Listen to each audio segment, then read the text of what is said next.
சட்டி இந்த தண்ணியெல்லாம் ஊற்றுறோம். அதில் இது நல்ல சட்டி இருக்காது, யானை கால் வச்சது.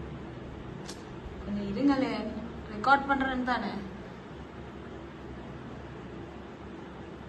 அவ்வளோத்துக்கு அவன் செக்யூரிட்டி அவ்வளோதான் வேலை உண்டு. அவன் பின்னு காலையெல்லாம் வச்சு கொண்டு போகிறான் ஷார்ட்ஸுக்கு அடிச்சு.